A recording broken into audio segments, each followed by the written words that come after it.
Diamonds Are Forever by Ian Fleming.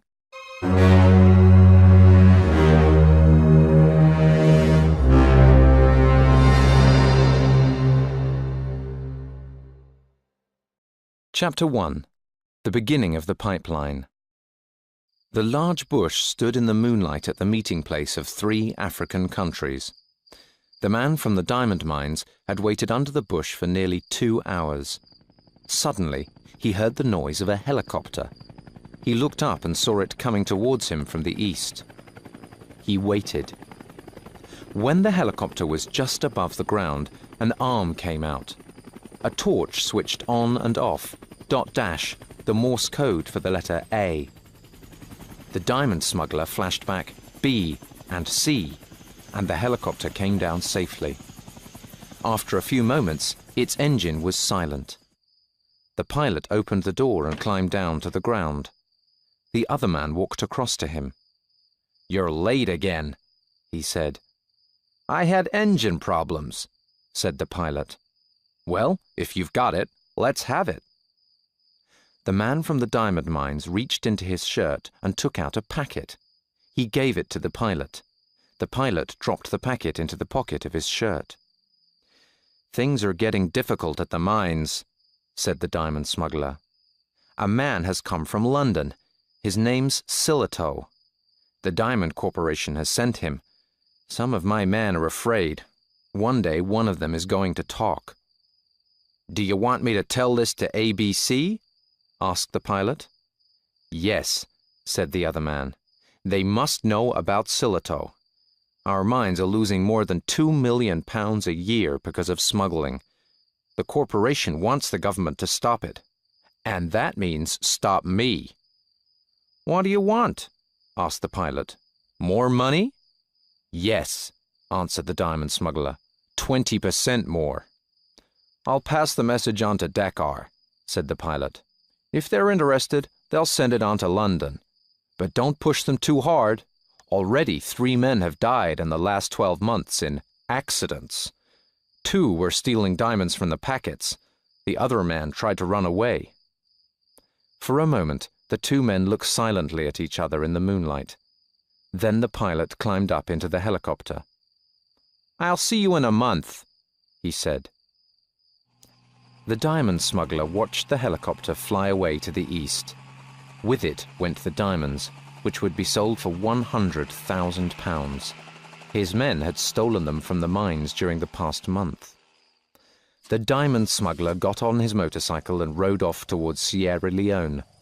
He rode fast towards the hills, away from the great bush where the pipeline for the richest diamond smuggling operation in the world began. And the end?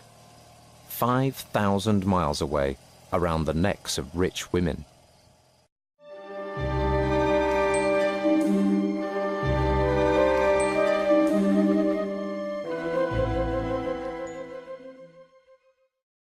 Chapter 2.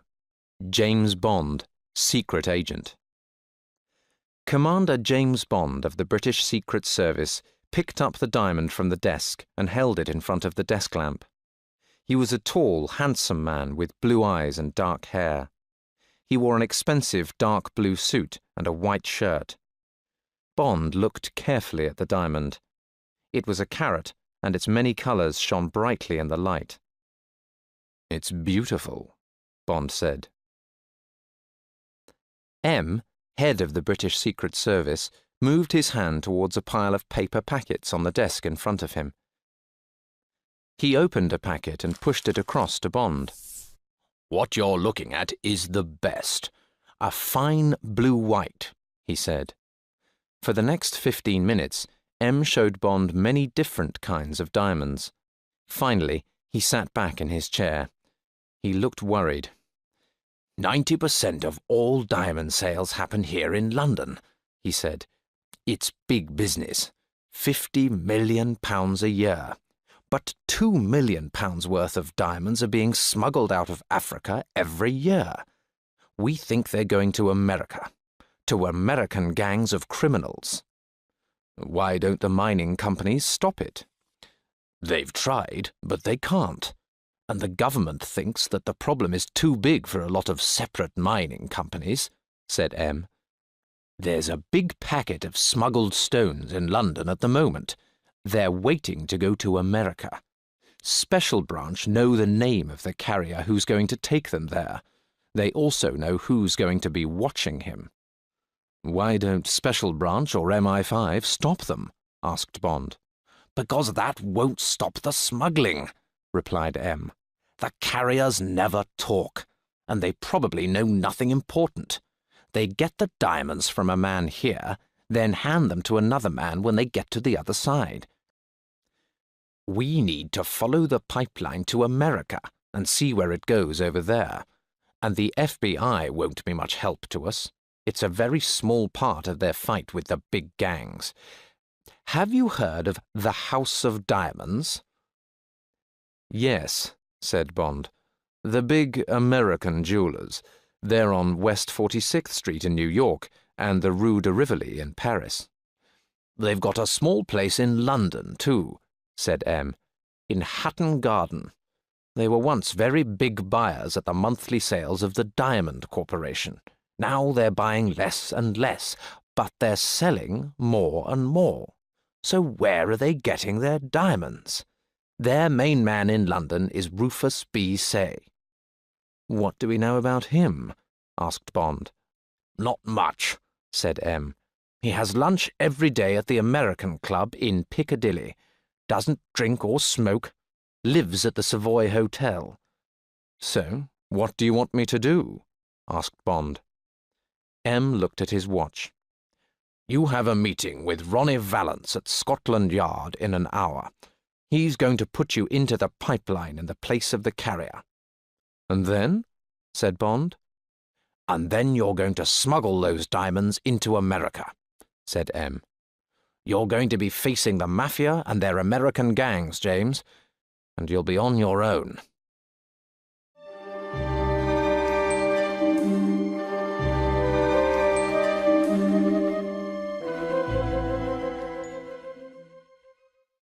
Chapter 3. The House of Diamonds. At 2 o'clock, Bond was looking at 2 photographs in the office of Assistant Commissioner Valance of Scotland Yard. They showed a dark-haired, handsome young man. He's Peter Franks, said Valance. You look a bit like him. Similar enough to fool someone who's only got his description. He stupidly talked about this job to a girl in a Soho club. The girl was secretly working for us. She immediately told us about it. Franks had been contacted by a friend of a friend and agreed to do a smuggling job to America for $5,000. My girl asked him if he had the diamonds. He said no, but that his next job was to contact the Guard. When? Asked Bond. 5 o'clock tomorrow evening, in her room at the Trafalgar Palace Hotel. A girl called Case. She was going to tell him what to do and go to America with him. Do these smugglers usually go in pairs? Asked Bond. Yes. The person carrying the diamonds is never fully trusted, said Valance. He got up from his desk and started to walk up and down the room. The diamonds certainly come from Africa, probably from Sierra Leone, where our friend Silito is investigating. Then the stones may get out through Liberia or French Guinea, then into France. And because this packet has arrived in London, we think that London is part of the pipeline too. Valance stopped walking and turned to Bond. We know that this packet is on its way to America. But what happens there? We don't know. How was this $5,000 to be paid to Peter Franks? Who by? We need answers to these questions. You need to get past the man who pays you. You need to go further up the pipeline towards the big men. Okay, said Bond. We're going to get Franks this evening, said Valance. Then you can make contact with Miss Case. Does she know anything about Franks? Only his description and his name, said Vallance. She probably won't even know the man who contacted him. Everybody does just one job. It's safer that way if something goes wrong. What do you know about the woman? Asked Bond. Age 27. She was born in San Francisco. She's not married.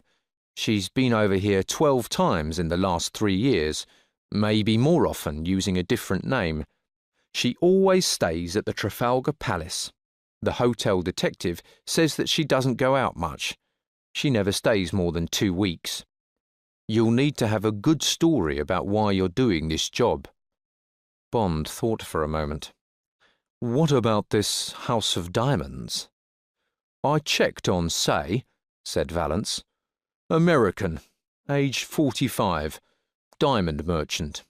He goes to Paris a lot, once a month for the last 3 years. He's probably got a girl there. Go and have a look at the place and at him. He picked up one of the phones on his desk. Send up Danckwerts, he said into it. And Lotbiniere. Then get me the House of Diamonds on the telephone. Vallance walked across to the window and looked out. After a moment, there was a knock at the door. A small man came in. He had a pale face and he was wearing glasses. Good afternoon, Sergeant, said Vallance. This is Commander Bond of the Ministry of Defence. I want you to take him to the House of Diamonds in Hatton Garden. He'll be Sergeant James. You'll see Mr. Say, the top man there. You'll say that you think the diamonds from that Ascot robbery are on their way to Argentina through America. You'll ask Say if he's heard anything about them from his New York office. Any questions? No, sir, said Sergeant Danckwerts. A moment later, another man came into the room. He was carrying a small case. Good afternoon, Sergeant Lotbiniere, said Vallance. Come and look at my friend. The sergeant stood close to Bond and looked very carefully at his face for a minute. Who is he going to be, sir? He asked Vallance. Sergeant James, one of Sergeant Danckwerts' men. Only for 3 hours. All right? Lotbiniere took Bond to a chair by the window and opened his case. For the next 10 minutes, he worked on Bond's face and hair. Bond listened to Vallance speak to the House of Diamonds on the telephone. 2 of my men will be calling at 3:30 p.m., Vallance was saying. They'll need no more than 10 minutes of Mr. Say's time. Yes. Thank you. Goodbye. Lotbiniere held up a pocket mirror in front of Bond. Bond looked into it, and he saw someone who certainly didn't look like James Bond. The waiting room at the House of Diamonds was quiet, except for the sound of a wall clock. There was a thick red carpet on the floor. In the centre was a round table and 6 armchairs. Bond guessed that they had cost at least £1,000. Bond and Sergeant Danckwerts sat in armchairs and waited silently. Danckwerts was reading a copy of The Diamond News. Suddenly, the door opened and a big, dark man stepped in and looked quickly at each of them. My name is Say, he said in a cold voice. What do you want? Danckwerts walked round Say and closed the door behind him. I'm Sergeant Danckwerts of the Special Branch of Scotland Yard, he said calmly. This is Sergeant James. We're looking for information on the theft of some diamonds. You may be able to help us. While Danckwerts told his story, Bond looked carefully at Mr. Say. He was a large man with a square face and short black hair. His lips were a thin, straight line. He wore a black suit, white shirt, and a thin black tie. Bond decided that Say was a hard, cold-hearted man. And these are the stones we're interested in. Danckwerts was finishing his story. Have any of them come through your company here or in New York? No, they haven't, said Say. He turned and opened the door behind him. Now, Good afternoon, gentlemen. And he walked out of the room. Some minutes later, Dankwards was driving towards Bond's flat near the King's Road. "Did you get what you wanted, sir?" he asked Bond. "I'm not sure exactly what I wanted," said Bond, "but I was glad to have a look at Rufus B. Say. He doesn't look like a diamond merchant." "He's not a diamond merchant, sir," said Dankwards, smiling. "I read out a list of missing stones. I mentioned a yellow Premier and 2 Cape Unions." "Yes?" "There are no diamonds with those names, and Say didn't know that."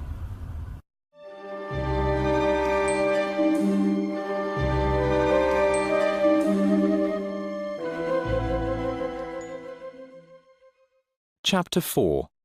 Tiffany Case. Bond knocked on the door of room 350 of the Trafalgar Palace Hotel. "Come in," said a woman's voice. He walked into the small living room and shut the door behind him. "Lock it," said the voice. It came from the bedroom. Bond locked the door and walked across to the middle of the room, past the bedroom door. "Sit down," said the voice. Bond smiled and sat in an armchair next to a desk. He could just see her through the open door. She was getting dressed. After a few minutes, Tiffany Case came out of the bedroom. She was very beautiful, with blonde hair and blue eyes. She was dressed in a black suit and a green shirt. She wore an expensive gold watch on her arm and a large diamond ring on the 3rd finger of her right hand. "So you're Peter Franks," she said. "I'm Tiffany Case. Why did you decide to do this job?" "They told me that you were a burglar." "I am," said Bond. "Something went wrong on a job. There was an argument and a person died." "And now you want to leave the country," she said. "That's right. And I need the money." "Where are you going to carry the stones?" she asked. "Do you have any ideas?" "I thought perhaps the handles of a suitcase would be a good place," said Bond. "Yes?" "No, because the customs men think the same thing," she said. "Do you play golf?" "Yes," said Bond. "Which golf balls do you use?" She took a piece of paper and a pen from the desk. "They're called Dunlop 65s, said Bond. "Okay. Have you got a passport?" she asked. "I have," said Bond, "but it uses my real name, James Bond." She looked at him for a moment, then said, "It's not important. Now listen. You're going over to America to see a man called Michael Tree. His friends call him Shady Tree. Now this is your story.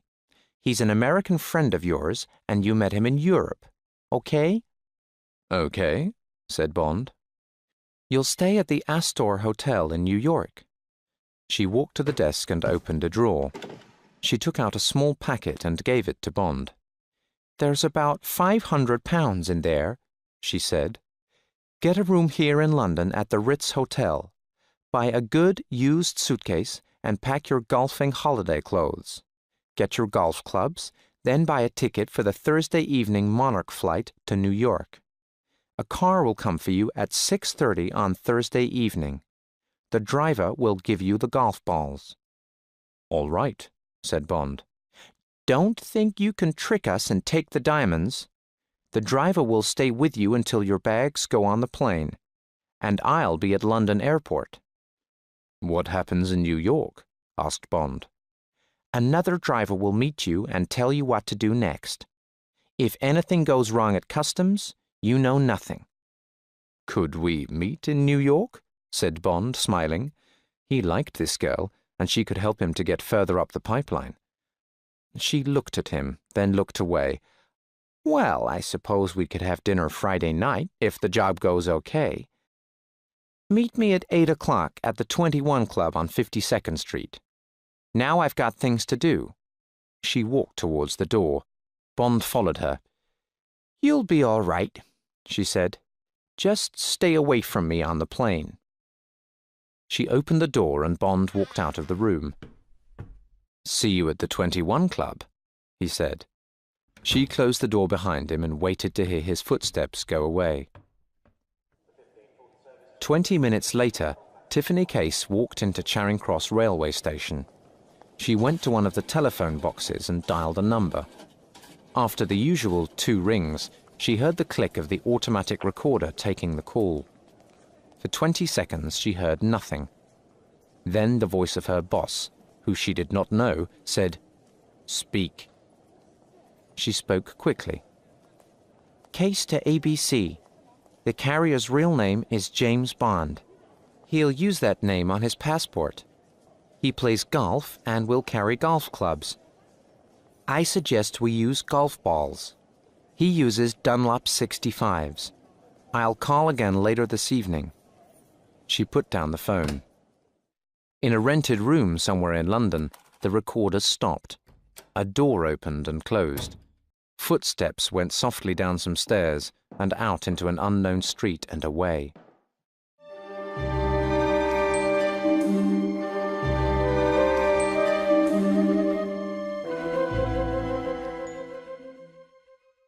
Chapter 5. A Bad Traveller. It was 6 o'clock on Thursday evening. Bond was packing his suitcase in his bedroom at the Ritz. His tickets and passport went into a smaller case, which had been prepared for him by Special Branch. There was a narrow, secret space at the back of the case. This held a silencer for his gun and 30 rounds of .25 ammunition. The telephone rang. It was the girl at the hotel desk. She said, "A man from Universal Export has a letter for you, Mr. Bond." A few minutes later, Bond opened the door to a man from headquarters. He gave a large envelope to Bond. "I have to wait and take this back after you read the note inside, sir," he said. Bond sat at the writing desk and began to read. The note was from M. "Washington reports that Rufus B. Say is Jack Spang, a possible gangster. He is twin brother to Serafimo Spang. Together they control the Spangled Mob, a group working in America. The Spang brothers bought the House of Diamonds 5 years ago. They also own the Tiara Hotel in Las Vegas. This hotel is the headquarters of Serafimo Spang. Washington also reports that Spangled Mob buy and sell drugs. This business is looked after by Michael Shady Tree, a criminal known to the police. The gang has other headquarters in Miami, Detroit, and Chicago. The Spangled Mob is one of the biggest gangs in the United States. If your job takes you into a dangerous meeting with the gang, report at once to headquarters. We will then give the job to the FBI. This is an order." Bond finished reading, then put the note into one of the Ritz envelopes. He gave it to the man from headquarters. After the man had left, Bond walked across to the window and looked out across Green Park. Give the job to the FBI? M would hate to ask the FBI to finish a job. A dangerous meeting would be something for Bond to decide about. He remembered some of his enemies from the past. He was sure that these gangsters could not be as dangerous as them. Or could they? He remembered the hard, cold eyes of Rufus B. Say. Well, he would have a look at the brother, Serafimo. Bond looked at his watch. 6:25 p.m. He put his right hand under his coat and took out the .25 Beretta automatic gun. He checked the gun carefully, then put it back in the holster under his coat. The telephone rang. "Your car's here, sir," the voice told him. The large black car was standing outside the Ritz Hotel. The driver put Bond's 2 cases and golf clubs in the back of the car. He told Bond to sit in the front passenger seat. As they drove through Piccadilly, he looked at his driver. The man's eyes were hidden behind black sunglasses, and he was cold and professional. After a time, the car stopped at the side of the road. The driver reached under his seat and took out a box of new golf balls. He got out of the car and opened the back door. He opened the pocket on Bond's golf bag. Carefully, he put the 6 new golf balls into the pocket with the old ones already there.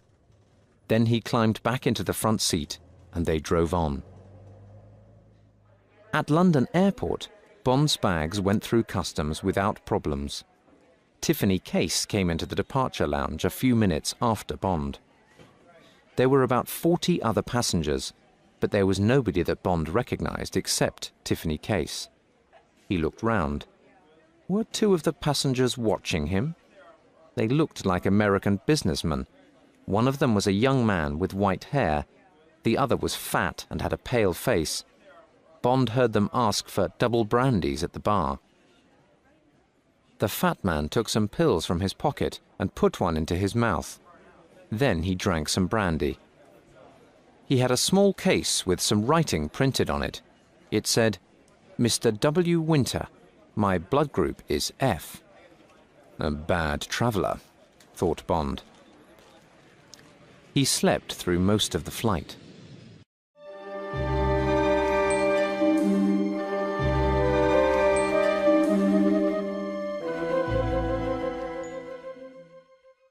Chapter 6.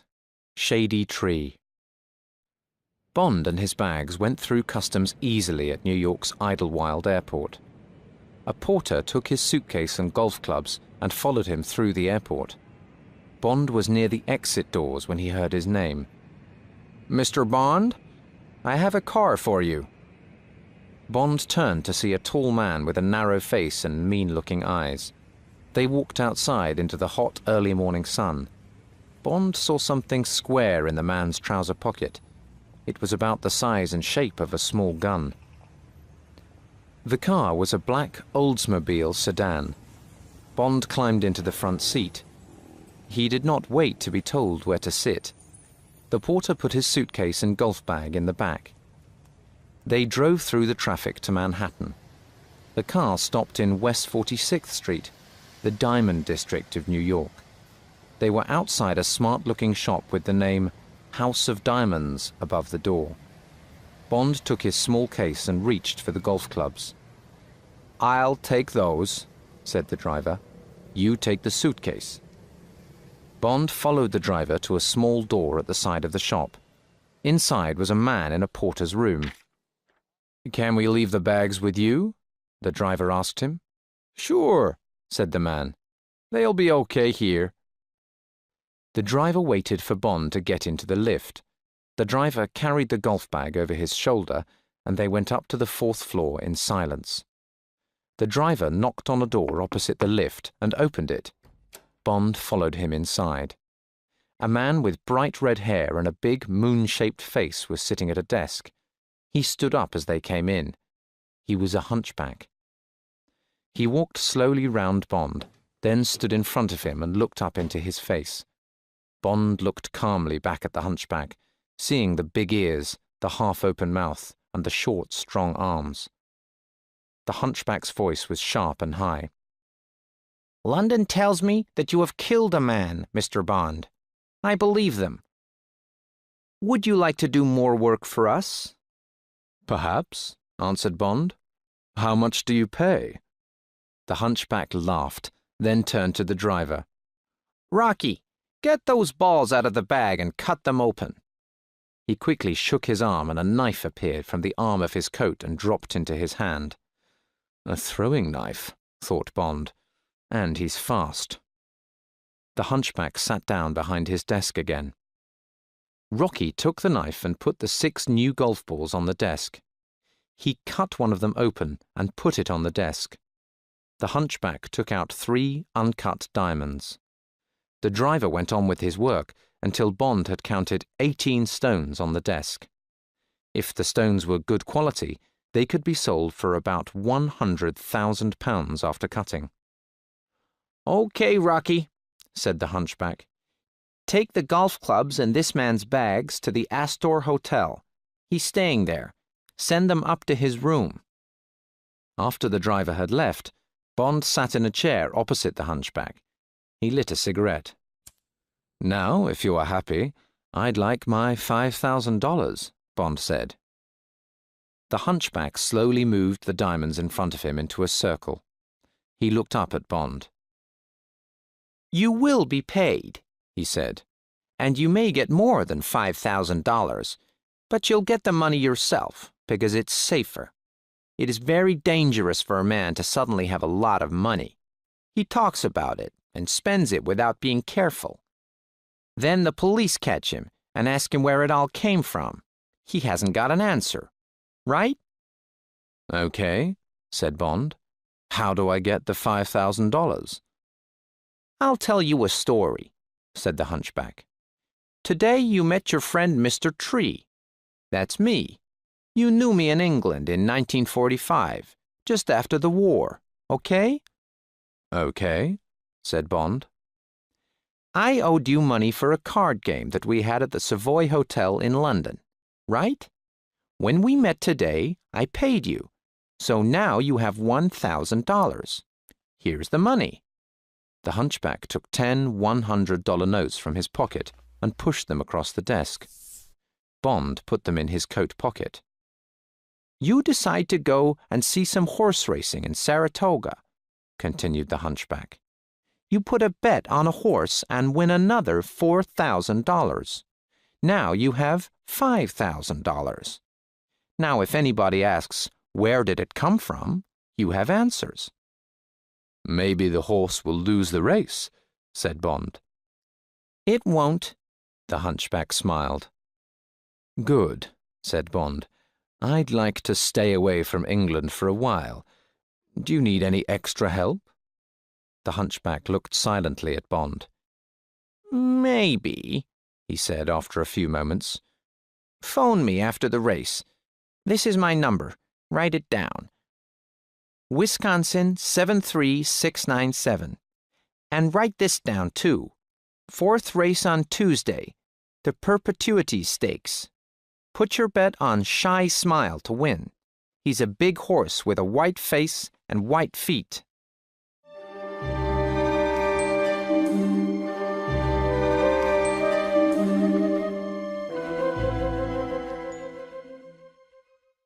Chapter 7. Felix Leiter. Bond went down in the lift and out into the street. He walked towards Times Square.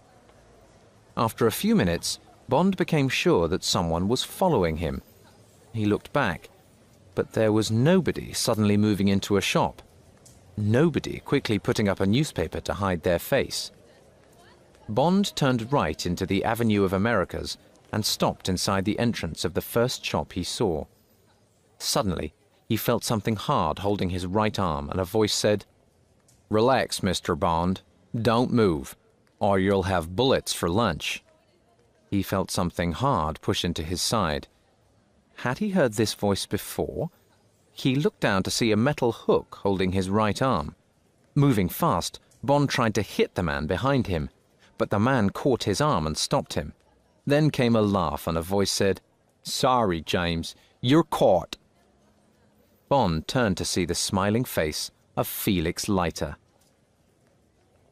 "You were in front of me," said Bond. He smiled back at the American secret agent. The last time Bond had seen him, Felix had been lying on a bed in a pool of blood in a Florida hotel.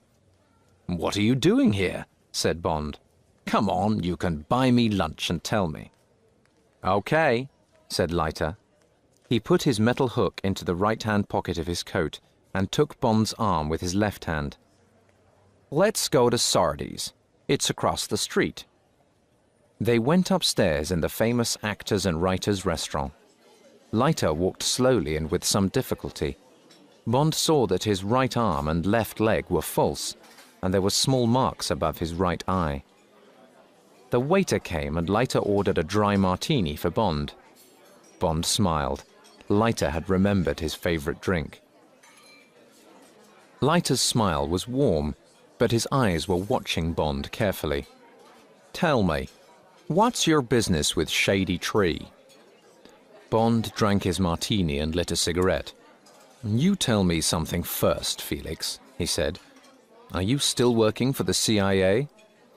"No," said Leiter. "When I lost my gun hand, they could only give me desk work. So I work for Pinkerton's detective agency now. I'm a private detective. I investigate drugs and fixed horse races. Races where they know who's going to win." And I organize men to watch the racehorses in their stables at night. What about you?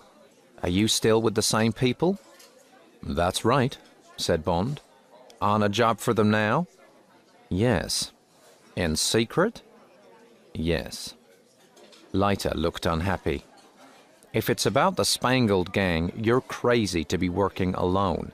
This is dangerous. But maybe we can help each other. I'll tell you why I was near Shady Tree's offices. I think I know, said Bond. You're interested in someone with a white face and 4 white feet. He's called Shy Smile. That's right, said Leiter. He's racing at Saratoga on Tuesday. I'm going to bet $1,000 on him, and he's going to win, said Bond. It's my pay for another job. I brought a big packet of uncut diamonds in by plane this morning for Mr. Spang and his friends. Why are you interested in the horse? Because the horse that looks like Shy Smile is really a fast horse called Pick-a-Pepper. The real Shy Smile was a slow horse and didn't win races. They shot him. Don't tell me, said Bond.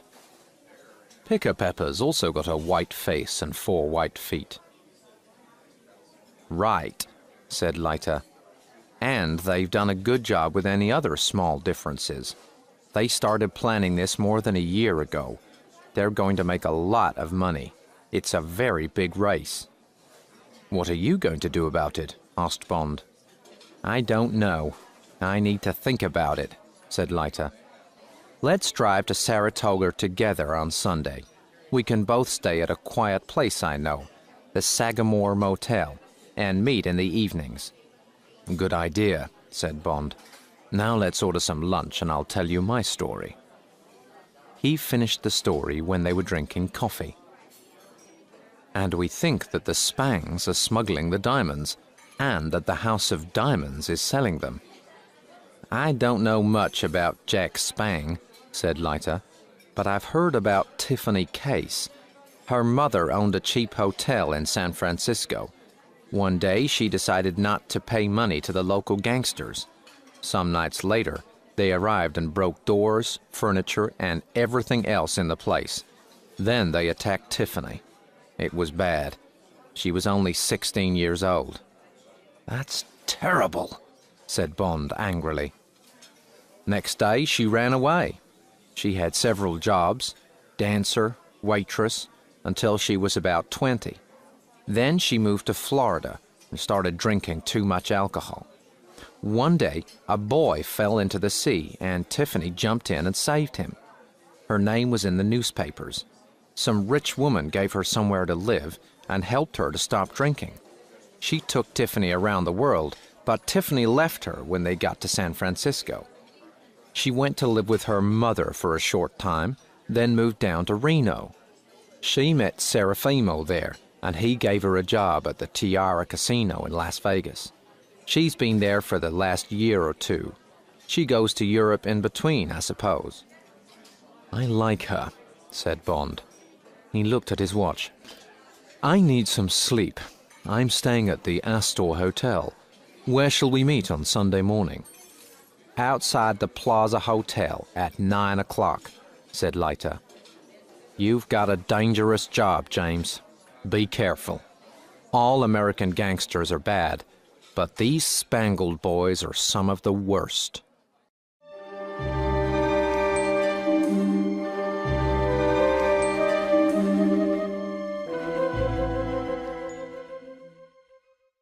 Chapter 8. A Warning from Tiffany. The waiter at the 21 Club brought the martinis with pieces of lemon peel, as Bond had ordered. Tiffany put a cigarette in her mouth and Bond lit it for her. For a moment their eyes met, and Bond could read a message. I like you, her eyes seemed to say, but be kind. I don't want to be hurt anymore. Another waiter came to their table with caviar and champagne. I'm going to Las Vegas tomorrow, said Tiffany. I'm taking the train to Chicago, then to Los Angeles. What about you? I'm going up to Saratoga, said Bond. To bet on a horse and make some money. I suppose it's a fixed race, said Tiffany. There was no smile in her eyes now. You seem to be popular with Shady. He wants you to work with the mob. Bond hated lying to this girl, but it was necessary. Good, he said. But who is the mob? He lit a cigarette and felt her watching him closely. After a moment, she said, It's called the Spangled Mob. 2 brothers called Spang. I work for one of them in Las Vegas. Nobody seems to know where the other one is. Some say that he's in Europe. And then there's somebody called ABC. When I'm working with diamonds, all the orders come from him. The brother I work for is Serafimo Spang. He's more interested in gambling and racehorses. Then there's Shady. He looks after the drug business and other things. There are other men. Gangsters. They're tough. You'll meet them. Then she added, unkindly, I'm sure you'll like them. It's just another job, said Bond angrily. I've got to earn some money. There are lots of other ways, she said. Just think very carefully before you work for our little gang. This diamond game looks easy, said Bond. Why don't we just go on doing it together? 2 or 3 jobs a year will give us good money. These people aren't fools, said Tiffany. She was angry with him. I've never had the same carrier twice, and I'm not the only guard. Also, I think they had someone watching us on the plane. They check and double-check everything they do. I've never even seen ABC. I just phone a number in London to get my orders. You have no idea, do you? Some time later, they went out into the hot night and got a taxi. I'm staying at the Astor too, said Tiffany. Bond said nothing. He looked out of the taxi window. He wanted to say to her, Come with me. I like you. Don't be frightened. But Bond couldn't. He had a job to do. At the Astor Hotel, they took the lift to the 5th floor. Bond followed her to the door of her room. She turned, angrily, and started to say, Listen, you Bond person. But she stopped and looked into his eyes. He saw that she was crying.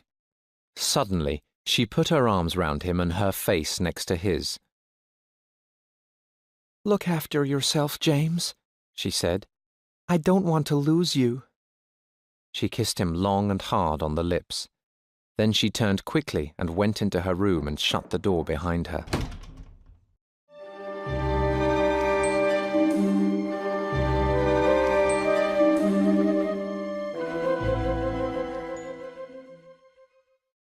Chapter 9. A Fast Horse. On Saturday, Bond stayed in his hotel room for most of the day and wrote a report to send to London.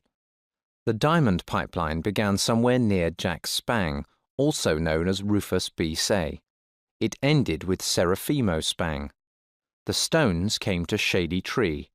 Then they went into the House of Diamonds for cutting and selling. Someone known as ABC seemed to be the big boss. He was probably in London. Bond would try to get further up the pipeline using Tiffany Case. He wrote the report in code. At 9 o'clock on Sunday morning, a black Studebaker car stopped outside the Plaza Hotel. Bond was waiting there with his suitcase. He threw it onto the back seat and climbed in next to Leiter. It's about 200 miles, said Leiter as they drove out of the city. There was a straight, empty road in front of them. Leiter pushed his right foot down to the floor. Suddenly, Bond was thrown back into his seat. He looked at the speedometer. 80, 90, 95 miles an hour. Not bad for a Studebaker, said Bond.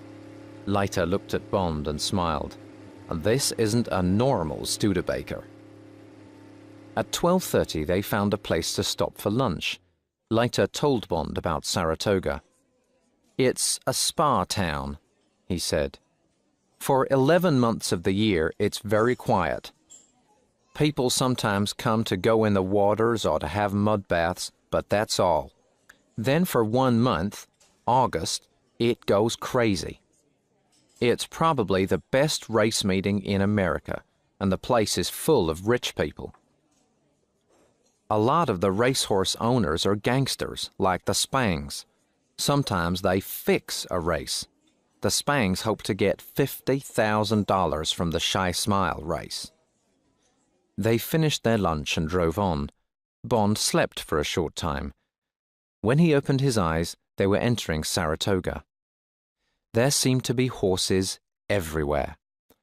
Crossing the streets, walking along the sides of the roads, coming out of lorries. Horse trainers and jockeys talked on street corners. Leiter left Bond at the Sagamore Motel just outside town. They agreed to meet only at night or by accident at the races. "We'll visit the racetrack early tomorrow if Shy Smile is there," Leiter told Bond. "I'll know about this and a lot more after an evening at the Tether. It's an all-night restaurant and bar. Most of the criminals of the racing world go there." At the motel, Bond paid $30 for 3 days and got a key to room 49. He had a shower, dressed, then walked down the road. There was a restaurant on the corner, and he ate a chicken dinner. Afterwards, he bought a Saratogian newspaper. He saw that T. Bell would be riding Shy Smile in the Perpetuities race. Soon after 10 o'clock, Felix Leiter knocked softly on the door of Bond's room and came in. Bond was lying on the bed. Leiter sat down in an armchair and took out a cigarette. "We get up at 5 o'clock tomorrow morning," said Leiter. "They'll be timing Shy Smile at 5:30 a.m. I want to see who's there." "The owner of the horse is Pissarro. He's one of the directors of the Tiara Casino in Las Vegas. The jockey is Ting-a-ling Bell. He's a good rider, but he's not always honest when he's paid well. I want to speak to Ting-a-ling. The trainer is another gangster, Rosie Budd." "What are you going to do?" asked Bond. "I've got a few ideas," said Leiter. "I'll wake you at 5 o'clock." Bond woke early, and the two men drove to the racetrack. They walked through the trees to the white fence round the track. The early morning air was wonderfully cool, and the sun was beginning to come out. 3 men came through the trees. One of them was leading a large horse. The animal had a white face and white feet. "Don't look too interested in them," warned Leiter. "Turn round and watch the line of other horses coming up the track. I'll watch our friends." Bond turned and looked away. "A man is leading out Shy Smile," said Leiter, "and there's Budd and Pissarro. It's a nice-looking horse. The man is getting on him now. The gangsters have got their watches out. They've seen us, but don't worry. When the horse starts moving, they won't be interested in us." "Okay. You can turn round now, James. Shy Smile is on the other side of the track. They're watching him through their binoculars." Bond saw the 2 men with binoculars. They had watches in their hands. "He started," Leiter said. Far away, Bond could see a brown horse moving fast round the top of the track. They watched him turn and come towards them. Horse and rider came quickly round the corner in front of Bond and Leiter, and on towards the watching men. Then the horse was past them, and Bond's eyes moved to the 2 men. He saw them look at their watches to check the time that the horse had taken. Leiter touched Bond on the arm, and they walked back to their car. "He ran well," said Leiter. "Faster than the real Shy Smile could run. If he moves like that, he'll win. Let's get some breakfast, James. Then I'm going to see Ting-a-ling Bell." After breakfast, Bond spent some time at the racetrack. Later he had lunch. Then he watched and put bets on the afternoon races. It was a beautiful day, and by the end of the afternoon he had won $15. He walked back to the motel and had a shower. Then he found a restaurant and had dinner. Afterwards he walked over to the sales ring and watched racehorses bought and sold. After a time, Bond heard a small noise from the seat behind him. It was Leiter. He sat forward and spoke quietly in Bond's ear. "It's done," he said. "It's cost $3,000, but Ting-a-ling will do it. See you in the morning, James." Bond didn't look round but went on watching the sails. After a while, he walked slowly back to the motel. He thought about Shy Smile, who wasn't the real Shy Smile, and about Ting-a-ling Bell, who was being paid to lose the race.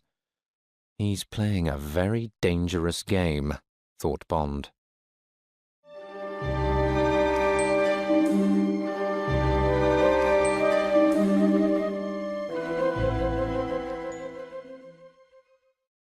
Chapter 10.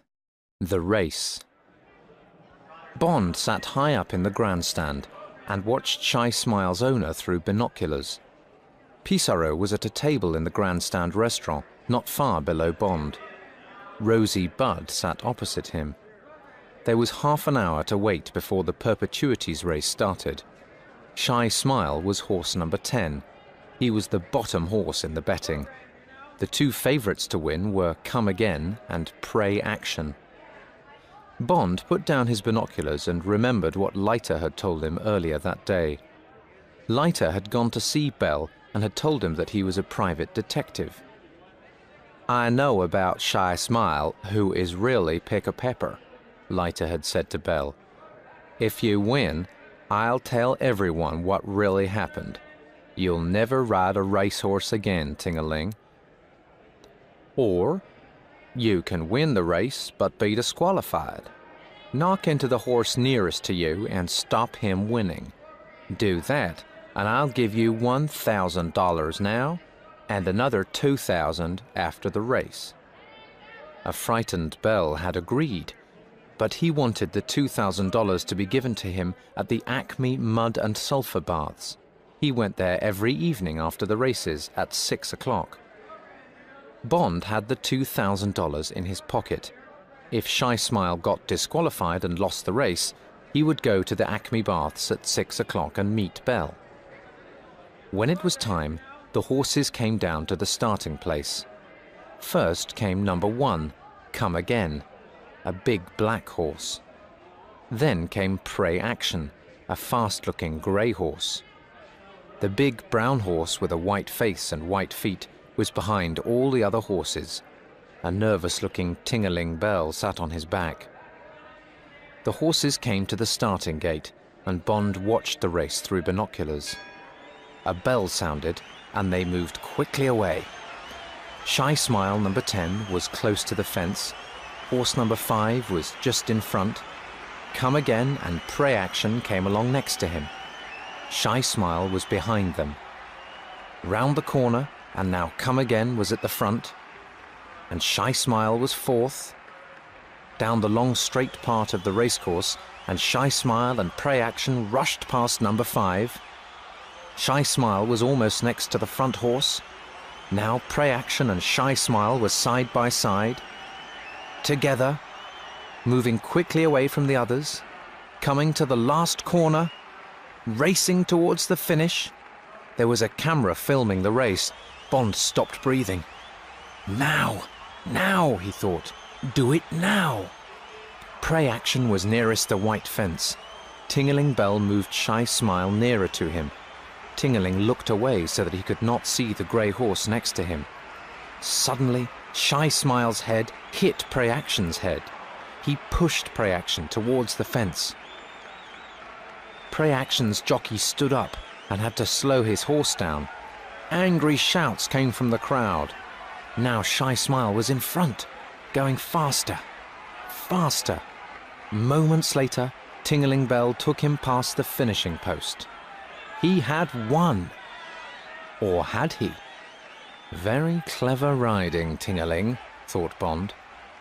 Some minutes after the end of the race, a voice came over the loudspeaker. "Attention, please. Number 10, Shy Smile, has been disqualified. Number 3, Pray Action, is the winner." Bond smiled and walked towards the bar.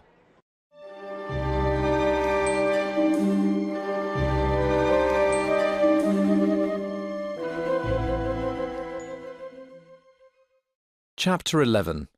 Mud Baths. The small red bus had the words Acme Mud and Sulphur Baths on its side. It went down a short hill towards a group of dirty grey buildings. A tall yellow chimney stood up from the centre. Black smoke came from the chimney. The bus stopped by the baths. There was a seat near the entrance, under some dead-looking trees. Bond sat there for a few minutes, trying to prepare himself. He was not happy. He did not like the look of the place, and he did not like what was going to happen to him inside. But after a few more moments, he went inside. The bad smell of sulphur was strong. A woman sat behind a desk, reading a paperback book. She looked up. Yes? "I'd like a bath," said Bond. Mud or sulphur? Asked the woman. "Mud," said Bond. He paid for a ticket. At the back of the room were two doors. One said mud, the other sulphur. Bond went through the mud door. He found himself in a long room with a window in the roof and changing rooms along the walls. It was hot and steamy in the room. Two men sat at a table playing cards. They were naked except for towels around their waists. They looked up at Bond. "Ticket?" one of the men asked. Bond gave him his ticket, and the man gave him a key for one of the changing rooms. He pointed at the door at the end of the room. "The baths are through there," the man said. There was nothing in the changing room except a thin towel. Bond took off his clothes and put the towel round his waist. He pushed the money into his coat pocket. Then he walked out and locked the changing room door behind him.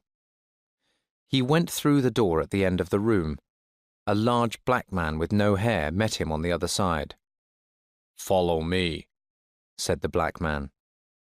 The room was square and grey, and there were long tables against the walls. On each table was a heavy wooden box like a coffin. It had a wooden top that covered most of the box. Men's hot, wet faces showed above the sides of most coffins. Bond followed the black man to a wooden seat next to two shower rooms. Bond sat on the seat, and the man went across to an empty coffin.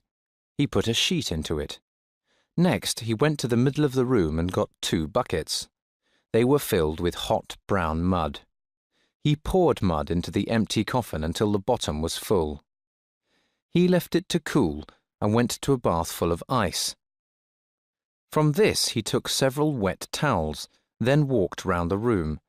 At each coffin he stopped to put a cold towel around the head of the red-faced man inside. When he had finished, he walked across to the empty coffin. "Okay," he said to Bond. The man took Bond's towel and key. Bond climbed into the coffin and lay down in the hot mud. The man put a cold towel under Bond's head, then took one of the buckets of hot mud.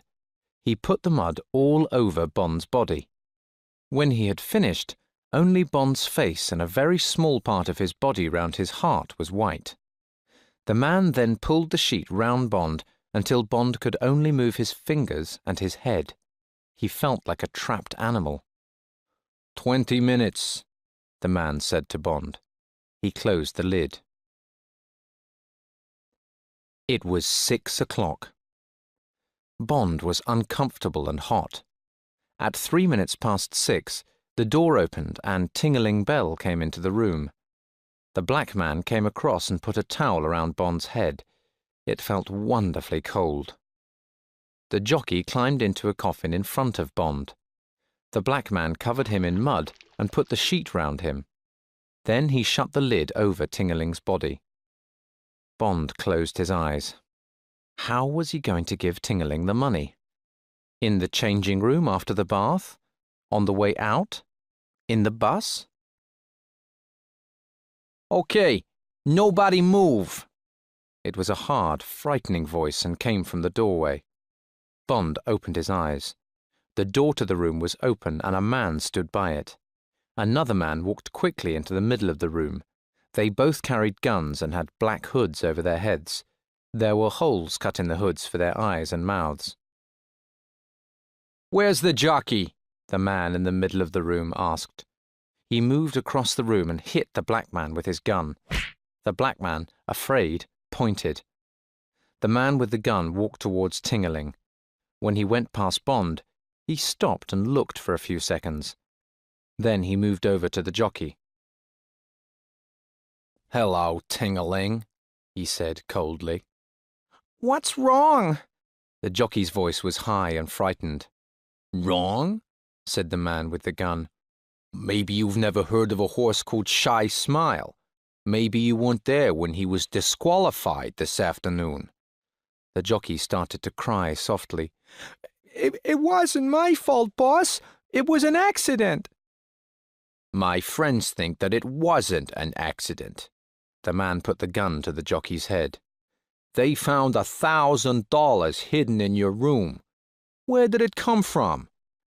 I've saved it, cried Tingaling. It's all the money I've got. The man took the gun away. "You've been riding too much, Tingaling. You need a rest. In a hospital, maybe." He walked across and picked up one of the buckets of hot mud and walked back. The jockey started shouting, "No! No!" as the hot brown mud came out of the bucket and onto his head. When it was empty, the man threw the bucket across the room. "Don't call the police," he said as he walked to the door. He laughed and pointed at Tingaling's coffin. "You'd better get him out before he begins to cook." Still laughing, the two men went out of the room. Some time later, Felix Leiter was sitting in Bond's room at the motel. "What happened next?" he asked. "The two ticket men came running in," said Bond. "They took the lid off Tingaling's box and pulled off the sheet. Then they carried him to the shower. He was half dead, and all of his face was burned." "Describe the two gunmen," said Leiter. "The man by the door was small and thin," said Bond. "The other man was big and fat. He had a red wart on his right thumb." "Went," said Leiter. "And the other man was Kid. They worked for the Spangs, and they always worked together. Wint is always sucking that wart on his thumb. He's called Windy. He gets sick in cars and trains, and he thinks that planes are going to crash at any minute. Kid's got white hair, but he's only about 30 years old. I'll tell the police about them and about Shy Smile. I won't tell them about you, James. I'll be back in an hour." Bond got dressed, then went to find a telephone. He spoke to Shady Tree. "Shy Smile didn't win," he said. "I know," said Shady Tree. "Tell me where you are staying, and I'll send you another $1,000. You'll get the money in the morning. Now, listen carefully. Come to New York and get a plane to Los Angeles. Then get another plane to Las Vegas. There is a room booked for you at the Tiara Casino. At 10 o'clock on Thursday evening, go to the center table of the 3 blackjack tables near the bar. Sit down and bet the $1,000. Do this 5 times. Then get up and leave the table. Don't bet any more, but wait for more orders. Okay?" "Okay," said Bond. Later, Felix Leiter returned and he and Bond went out to dinner. "My boss wants me to go to Las Vegas," said Leiter when they were eating. "He wants to know where the real Shy Smile's body is buried." "Then we're both going to Las Vegas," said Bond. He told him about Shady Tree's orders. "I'll be there by the end of the week," said Leiter. "Maybe we could meet sometimes. Listen, Pinkertons have got a man there. His name's Ernie Cureo. I'll tell him that you're coming and he'll look after you. But be careful, James." Bond smiled. "I'll be careful, but I've got to get further down the pipeline. Also, I've got to get close to Serafimo Spang. I really don't like the Spangs. I don't like what they did to that black man and Tingaling." "Are you still an agent with a 00 number?" asked Leiter. "The number that means that you're allowed to kill?" "Yes," said Bond quietly. I am. Good, said Leiter.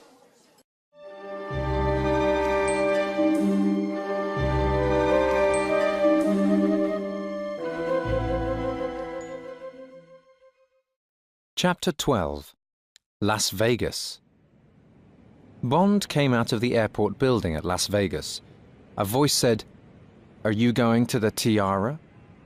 Bond turned and saw a short, heavy man with large brown eyes. "Yes," said Bond. "Okay, let's go." Bond followed him to his car. It was a taxi. He threw his suitcase onto the back seat and climbed in after it. They drove out of the airport. "I'm Ernie Cureo," said the driver. "I'm a friend of Felix Leiter. He told me to look after you. Are you staying long?" "Maybe for a few days," said Bond.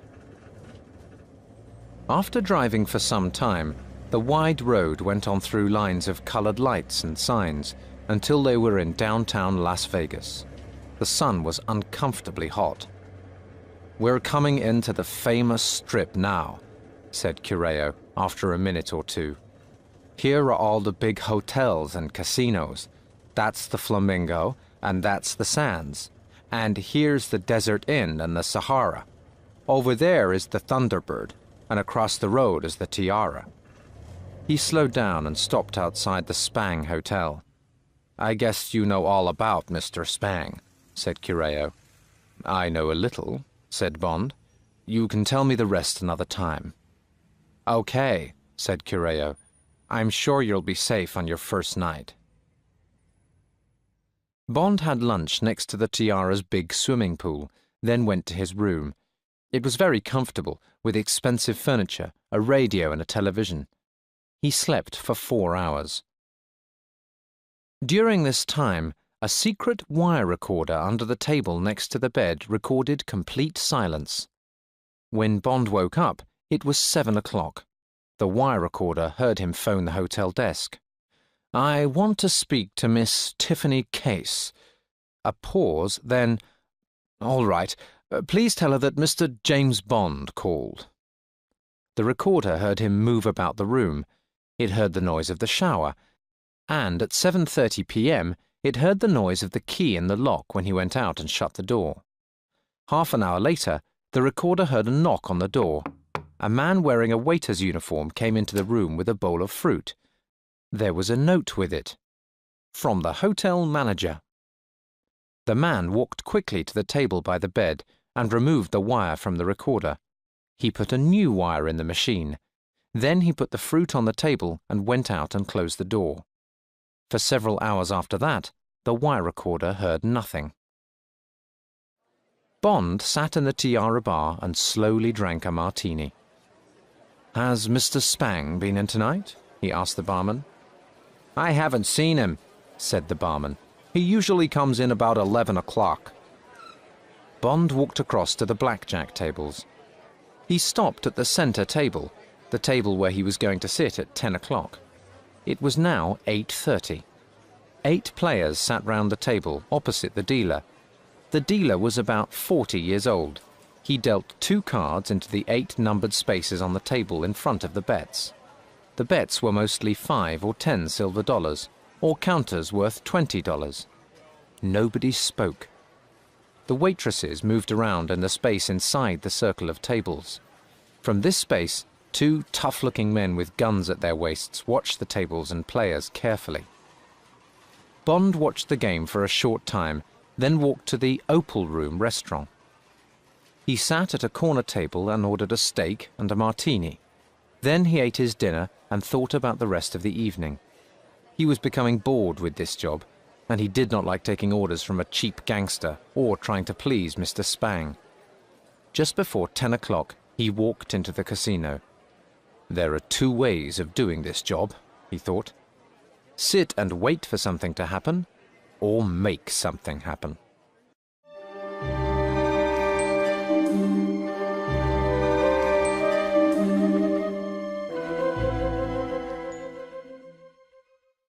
Chapter 13.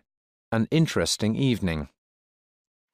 The dealer now at the centre blackjack table was Tiffany Case. So that's her job at the Tiara, thought Bond. All the blackjack dealers at the tables were pretty women. They all wore the same smart Western clothes, short grey skirt with a wide black belt, a grey shirt and a black handkerchief round the neck, a grey cowboy hat and black boots. So, Tiffany is going to help me win $5,000, Bond thought. He sat down opposite her. "Hi," she said, smiling politely. Bond put 10 $100 notes across the betting line on the table. One of the two tough-looking men walked across and stood next to Tiffany. He was called a pit boss. "Maybe this man would like new cards," the man said, looking at Bond. He gave Tiffany a new pack of cards, then he moved away. Tiffany shuffled the new cards quickly, then cut them, divided them into two parts, and put them flat on the table. But Bond saw that the two halves were not quite the same. When she shuffled them again, she was going to put the cards back into the same place. She put them in front of Bond to cut. He watched her shuffle them again, cleverly moving the cards just where she needed them. And so the new pack of cards was fixed. She dealt him 2 cards, then gave 2 to herself. Bond looked at his 2 cards, a jack and a 10. He looked up at the girl and shook his head. He didn't want another card. She turned her cards over. They added up to 16. She took another card, a king. Now the 3 cards added up to more than 21. She had busted. She had silver dollars and counters for $20 next to her. But the pit boss moved quickly to her side with a thin $1,000 plaque. She pushed it across to Bond. Bond bet again. She dealt him 2 more cards. 17. Again he shook his head. She had 12 and took 2 more cards, a 3 and a 9. Busted again. And the pit boss was there with another $1,000 plaque. With his next bet, Bond got cards that added up to 19. She turned over a 10 and a 7 and had to stand. Another $1,000 plaque came to Bond. More people were coming into the gambling room now. Soon they were going to be round the tables. This was his last bet. After this, he was supposed to get up from the table and leave her. She dealt him 2 cards, and he picked them up. 20. And she picked up 2 10s. Bond smiled. Both took another card and busted. She quickly dealt him 2 more cards, just as 3 more players came to the table. He had 19, and she had 16. And that was the end. Bond took his last $1,000 plaque. He got up from the table and looked across at the girl. "Thank you," he said. "You deal beautifully." Tiffany Case looked hard at Bond. "You're welcome," she said. Bond turned and walked away to the bar. So now he had his $5,000. He remembered what Shady Tree had told him. "Don't bet any more." Bond smiled, then finished his drink and walked across the room to the nearest roulette table. $5,000 on red, he told the croupier. The croupier looked closely at him, then put the $5,000 plaques onto the red. Bond saw him push a button under the table with his knee. A moment later, the pit boss walked across to the table. At the same time, the croupier turned the wheel. Bond lit a cigarette. He had a wonderful feeling of freedom. Nobody was going to tell him what to do anymore, and he knew that he was going to win. The wheel turned more slowly, and the little ball fell into its red place. 36. Red, said the croupier. He pulled in some losing counters and pushed some money across to the winning players. Then he took a large, thin $5,000 plaque and put it next to Bond. "Put it on black," said Bond. Now several more people came to watch. Bond felt their eyes on him, but he looked across the table to the pit boss. The man looked a little nervous. Bond smiled at him as the wheel turned.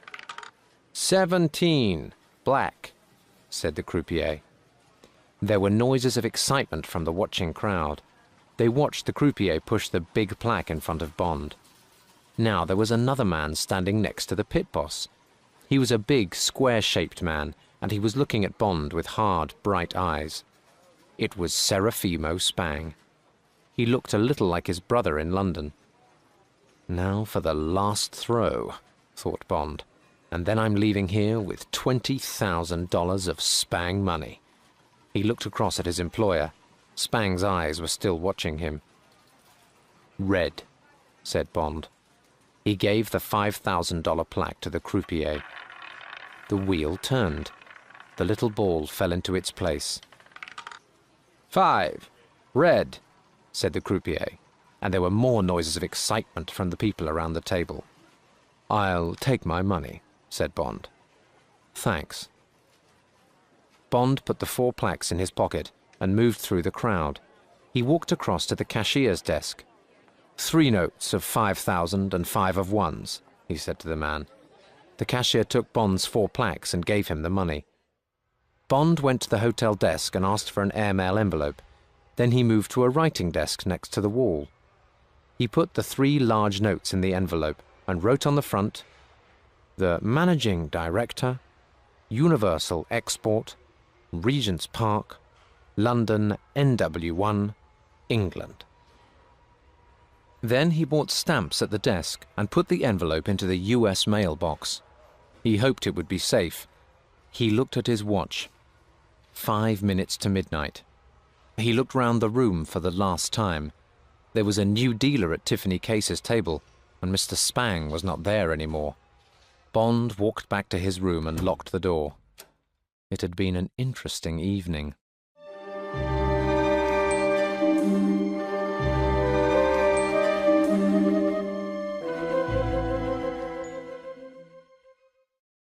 Chapter 14.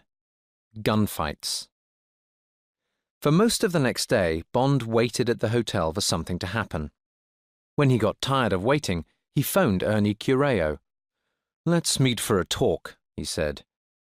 Cureo came to get him that evening, and they drove away from the Strip. "What happened last night?" asked Ernie Cureo. "Did you win anything?" "I won some money at roulette," said Bond. "It won't worry Spang. He's rich. How does he spend his money?"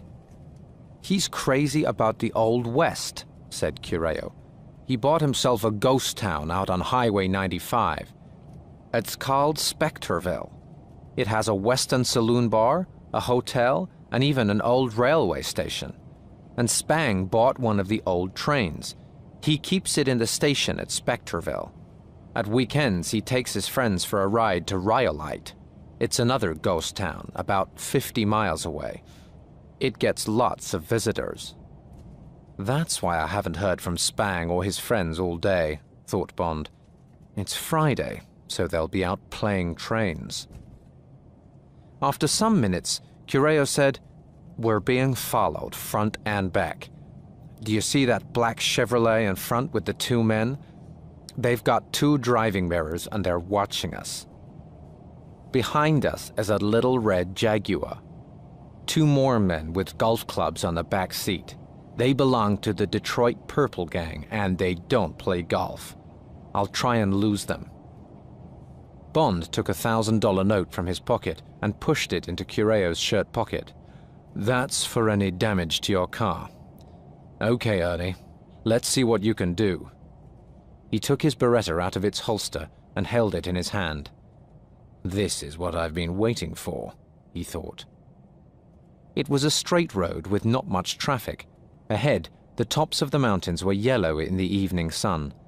They were riding easily along with the Jaguar behind them and the black Chevrolet in front. Without warning, Cureo pushed his foot down hard and stopped the car suddenly. The Jaguar hit them from behind and there was a crash of metal and glass. Cureo then drove away fast down the road. Bond looked out of the back window. "They're out of the car," he said. "The windscreen is broken. There's glass everywhere. They're trying to pull the front part of the car off the wheels. Good work, Ernie. It stopped them for a little while." "Get down," said Cureo. "The Chevrolet has stopped at the side of the road. They may try some shooting." Bond felt the car move forward fast. Cureo was half lying on the front seat, driving with one hand. There were two loud cracks as they went past the Chevrolet. Glass fell around Bond. The car almost went off the road before Cureo got it straight again. Bond pushed out the broken glass in the back window. The Chevrolet was coming after them. "I'm going to turn suddenly and stop in the next side road," said Cureo. "It'll give you a clear shot when they come round the corner after us." "Now!" The car went round the corner on two wheels, and Bond held onto his seat. The car stopped suddenly. Bond jumped out, his gun in his hand. The Chevrolet came round the corner fast. Bond fired his gun. Crack! Crack! Crack! Crack! All 4 bullets hit the car. The Chevrolet went across the road, hit a tree, turned completely round and went slowly over onto its side. And stopped. Bond watched fire come from the front of it. Someone was trying to get out of a window. Soon the flames were going to find petrol on the ground and the whole car was going to explode. It was going to be too late for the man inside. Bond heard a sound behind him. He turned to see Ernie Cureo fall from the driver's seat of the taxi and across the passenger seat. Bond forgot the burning Chevrolet and pulled open the car door. There was blood all over Cureo's arm. Bond pulled him carefully onto the passenger seat and his eyes opened. "Get me out of here," he said, "and drive fast. That Jaguar will soon be coming to find us. Then get me to a doctor." "Okay, Ernie," said Bond. He got into the driving seat and started the car. He moved fast down the road, away from the burning Chevrolet. "Can you see anything in the mirror?" asked Cureo. "There's a car coming fast after us," said Bond. "It's the Jaguar." "We have to find somewhere to hide," said Cureo. "There is a drive-in cinema near here. There. Turn right. See those lights? Get in there quick. That's right.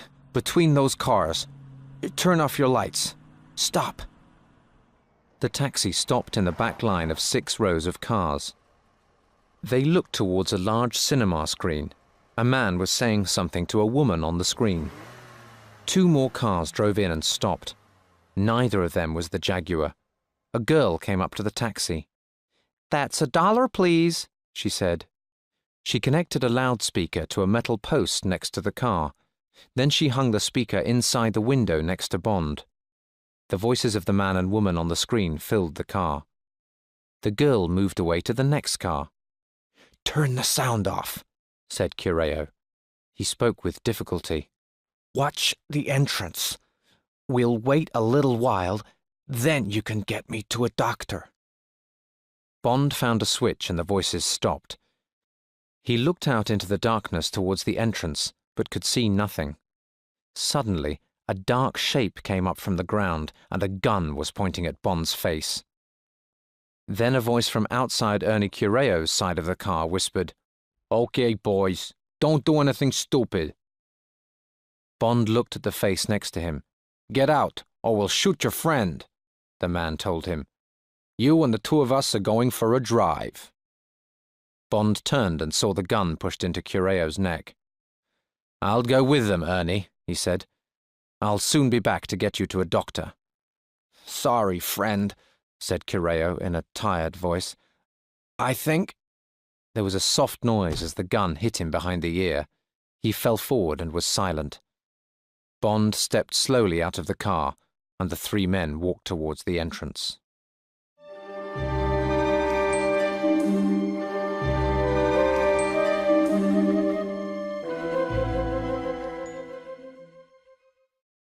Chapter 15. Spectreville. The red Jaguar was outside the entrance, its windscreen broken. They took Bond's gun before he climbed in next to the driver. "Where are we going?" he asked. "You'll see," said the driver. He was a thin man with an unkind face. They were soon driving along a moonlit road towards the mountains. There was a big sign which said 95. Bond remembered that Spectorville was on Highway 95, so these men were taking him to Mr. Spang. Bond suddenly felt that he did not know enough of the answers. Did they know who he really was? He could say that he had not understood his orders about the gambling, but how to explain all the shooting? He could say that he thought the 4 men were from another gang. Well, now I'm about to get to the end of the pipeline, he thought. After 2 hours of driving, they stopped outside some high gates. There was a sign outside. It said, "Spectorville. Do not enter. Dangerous dogs." On the gate was a button and a speaking box. A small sign next to it said, "Ring and say who you are." The driver pushed the button and a voice said, "Yes," from inside the box. "Frasso and McGonagall," said the driver loudly. "Okay, McGonagall," said the voice. There was a click and the gates slowly opened. They drove through them and down a narrow road. The gates closed behind them. The road went on for about a mile. Then there were lights in front of them. They went down a hill and suddenly there were brightly lit buildings. Past them, the moon shone down on a single, straight railway line. It went on as far as Bond could see. The car stopped in front of grey houses and shops. One bigger building had a sign outside. It said, "Pink Garter Saloon Bar." From behind the western swing half doors, yellow light came out onto the street. The sound of a piano playing came from inside. It was all like something out of a western film. "Get out," McGonagall told Bond. The 3 men climbed out of the car and onto the wooden pavement. Bond stopped. "Come on," said McGonagall. Bond slowly followed him to the door of the saloon. He stopped for a moment as the swing half doors came back towards his face. He felt Frasso's gun pushing into his back. "Now," thought Bond.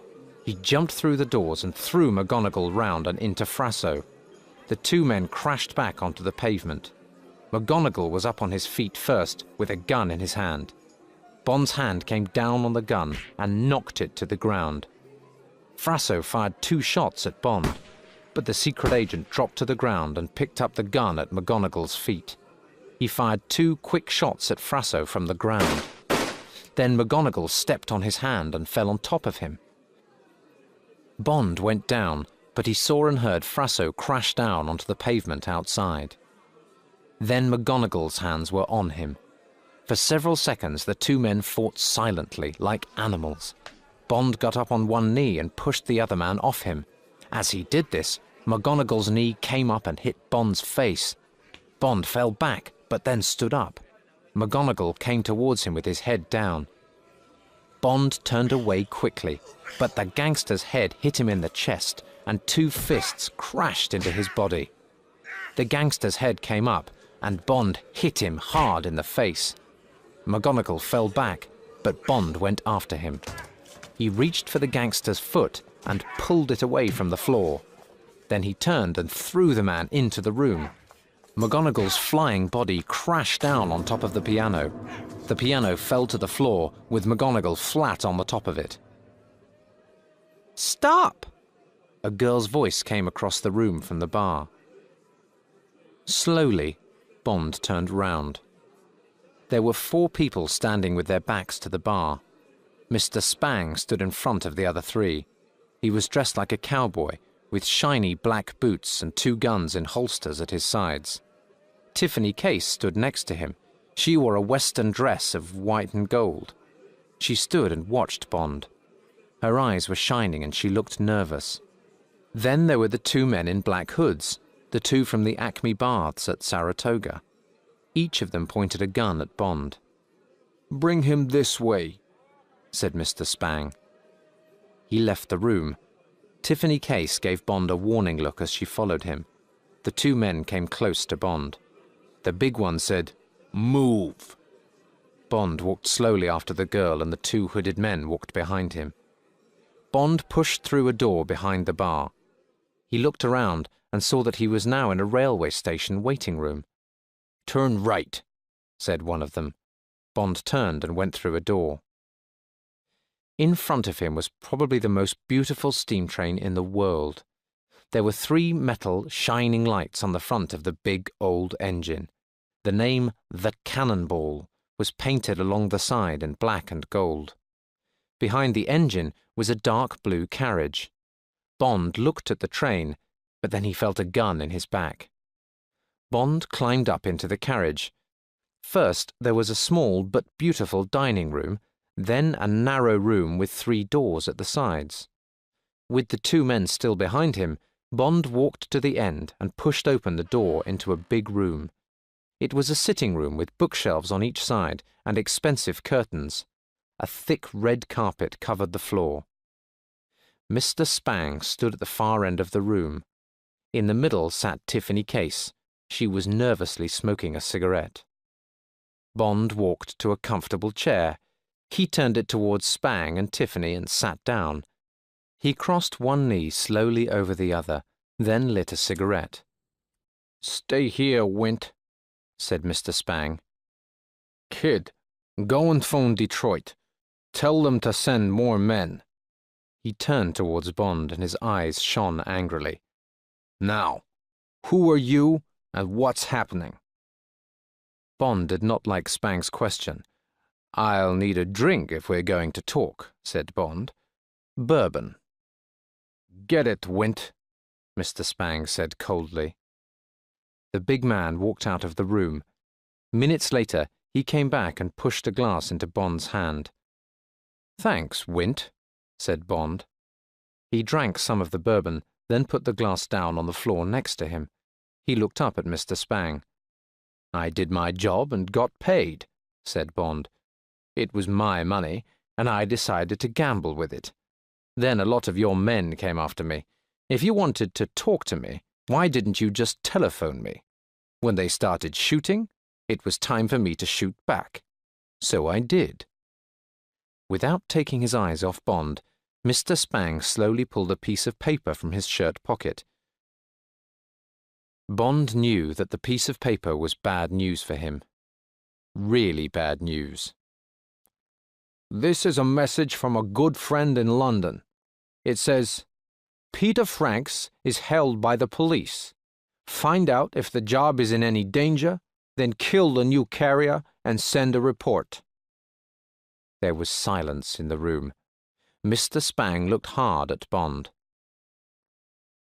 "Well, Mr. Whoever you are," he said at last, "this looks like a good year for something horrible to happen to you."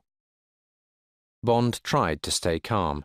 He knew that they were going to hurt him, badly. But how? He reached down for his drink. Now he knew that the 2 Spangs were the beginning and the end of the diamond pipeline. He had completed his job. He knew the answers. Now, in some way, he must get the answers back to M. "I took the job from Peter Franks," he said. "He decided that he didn't like it, and I needed money." "You're lying," said Mr. Spang. "You're with the police, or you're some kind of private detective. I'm going to find out who you are, who you work for, and what you know." He turned angrily to Tiffany Case. "How did he trick you? Are you stupid?" "No," said Tiffany. "ABC sent this man to me, and he seemed okay. Was I supposed to tell ABC to try again? And maybe this man is telling the truth." Her angry eyes turned towards Bond, and he saw fear in them. Fear for him. "Well, we're going to find out," said Mr. Spang. "Wint, get Kid and the boots." The boots?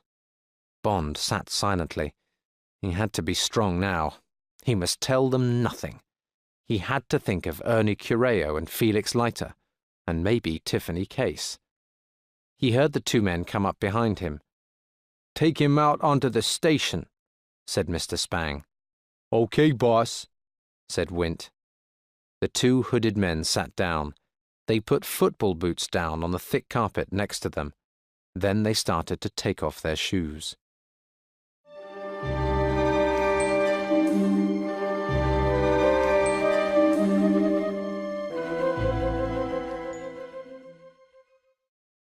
Chapter 16. The Cannonball. "James," said Tiffany Case, "wake up!"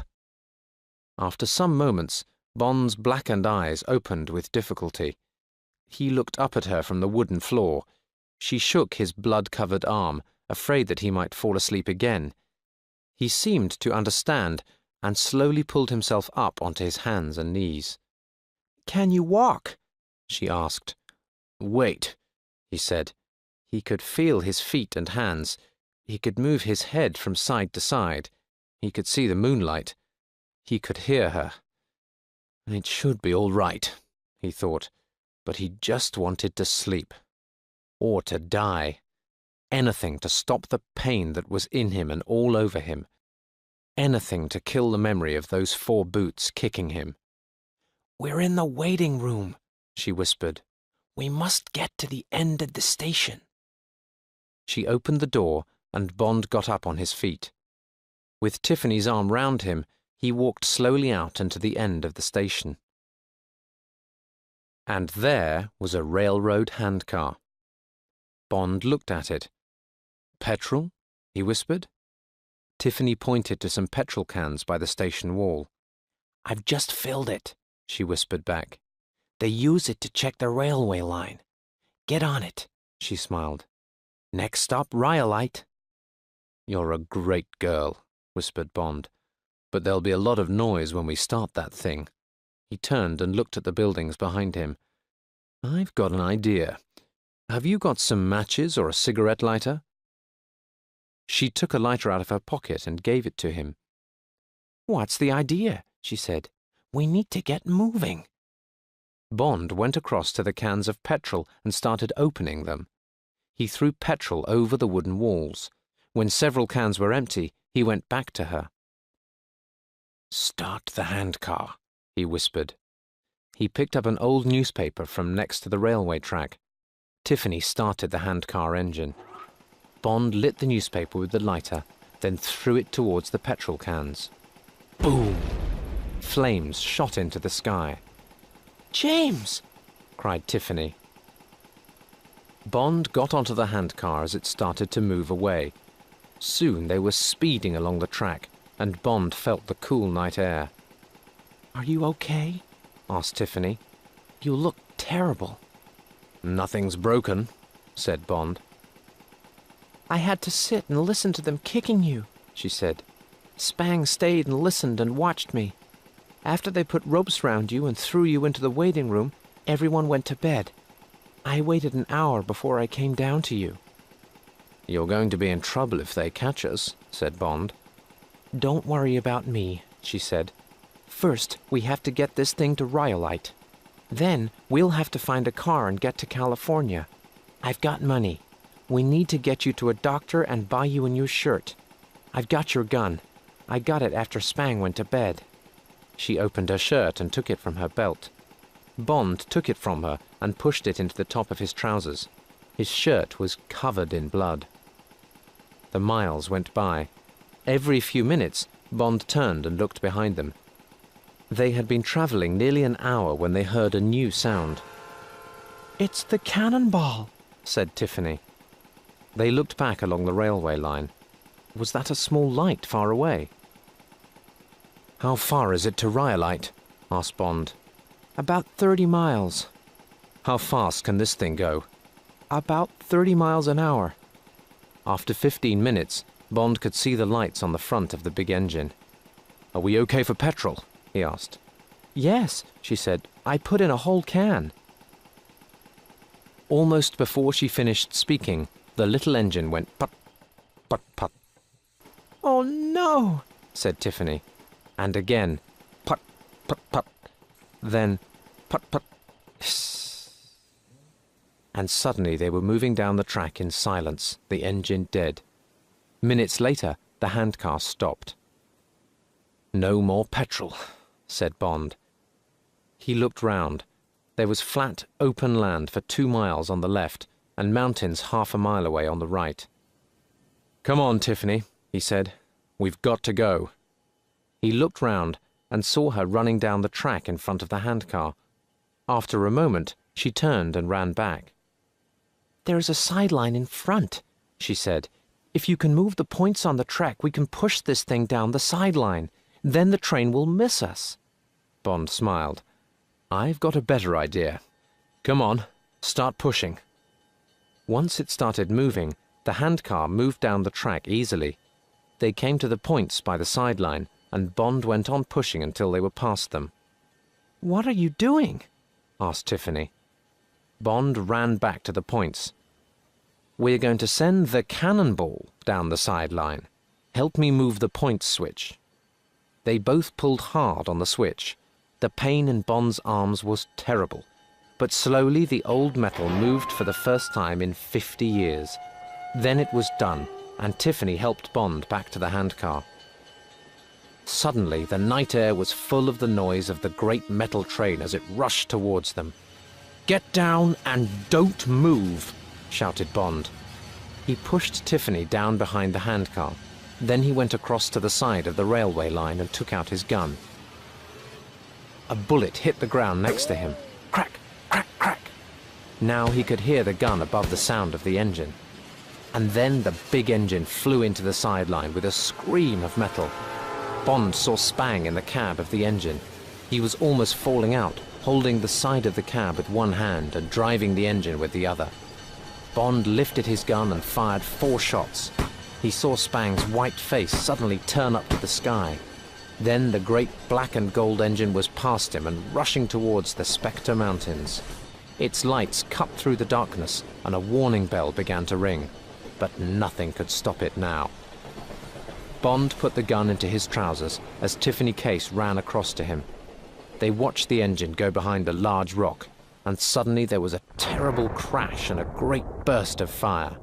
And then silence.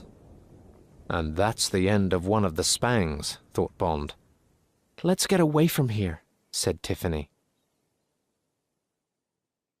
It took them an hour and a half to walk the 2 miles to the main road. Tiffany half-carried Bond.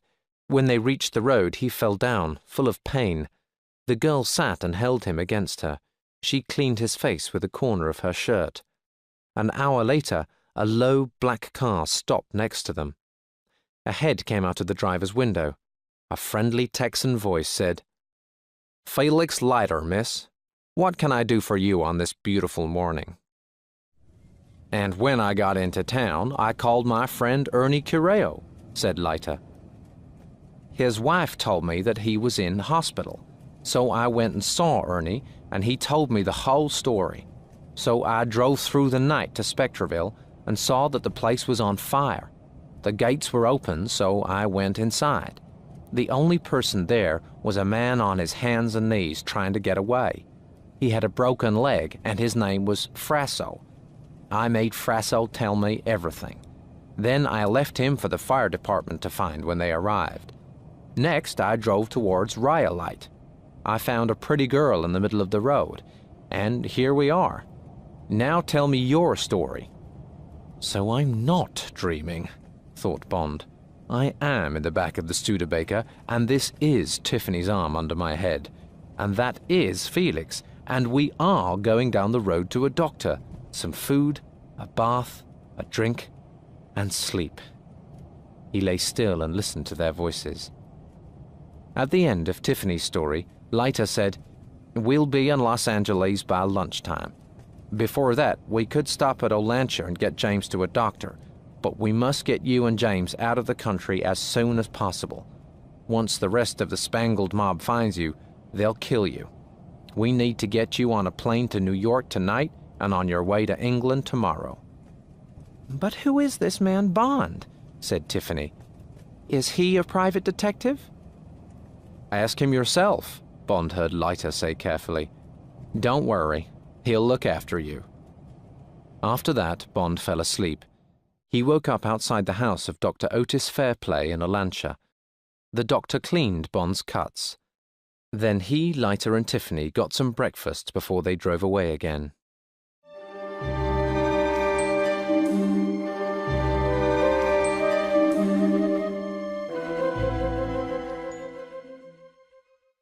Chapter 17. On the Queen Elizabeth. The bar of the Beverly Hills Hotel in Los Angeles was dark and cool. There were new suitcases next to Bond and Tiffany. Bond wore his nice new Hollywood clothes and sat drinking his martini. There was a telephone on the table next to the drinks. Felix Leiter finished talking to New York for the 4th time that evening. He put down the phone. "My friends at the office have got you tickets for the Queen Elizabeth and a passport for you, Tiffany. The ship leaves from New York for England tomorrow night at 8 o'clock. They'll meet you at LaGuardia Airport in the morning. They went to get the rest of your things from the Astor, James." "Thanks, Felix," said Bond. "There's a report in the newspaper about the Spectreville fire," Leiter went on. "Nothing about Spang. My friends tell me that the police aren't looking for you, but the gangsters are. They'll pay $10,000 to the person who kills you. Get on the ship and stay in your cabins for 2 or 3 days. Now, I've got to get back to Las Vegas tonight." Leiter drove them to the airport. "You've got a good friend there," Tiffany told Bond when they were watching him drive away. On the plane, Bond sat in his seat and thought about the beautiful Tiffany sitting next to him.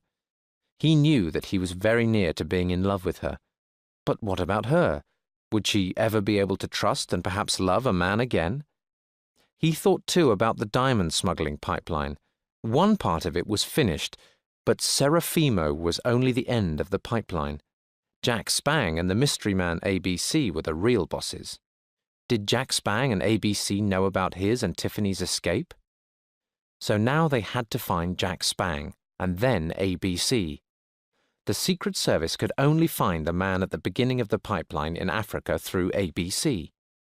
He planned to send a report to M when they were on the Queen Elizabeth. Valance's men could then do the rest. There would not be much for Bond to do in London, only write reports. At about 4 o'clock on Sunday afternoon, Bond and Tiffany went to their cabins on the Queen Elizabeth. A man watched them go on to the ship. He then walked quickly to a telephone. 3 hours later, 2 American businessmen got out of a black car and walked onto the ship. One was a young man with white hair. The name on his small case was B. Kitteridge. The other man was big and fat. He looked sick. The name on his suitcase was W. Winter. Below the name were the words, "My blood group is F." 3 days later, Bond met Tiffany in the ship's veranda grill for dinner. The weather was fine and the sea was calm. "Now tell me, James," said Tiffany, "what do you do and who do you work for?" "I work for the government," said Bond. "They want to stop the diamond smuggling." "You're a sort of secret agent?" "Just a government worker," said Bond.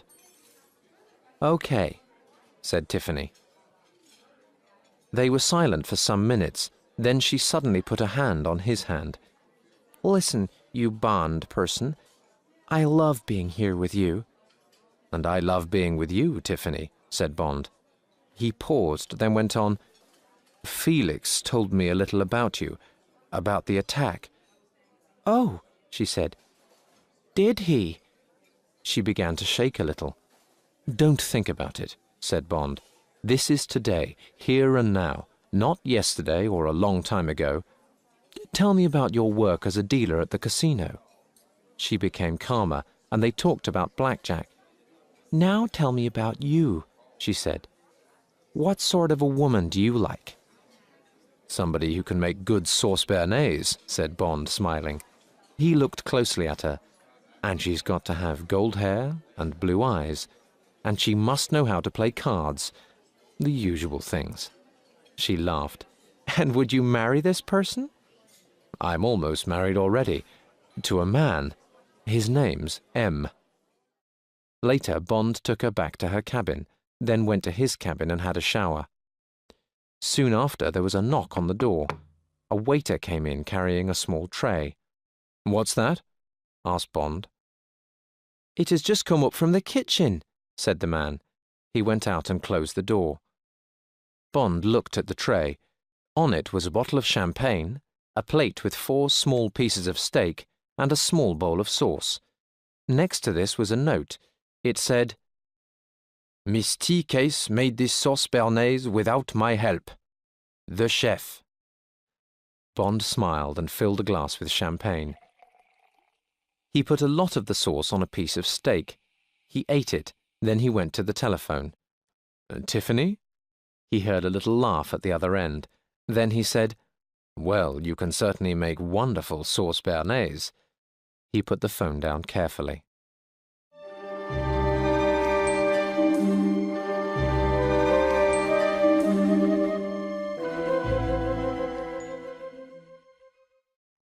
Chapter 18.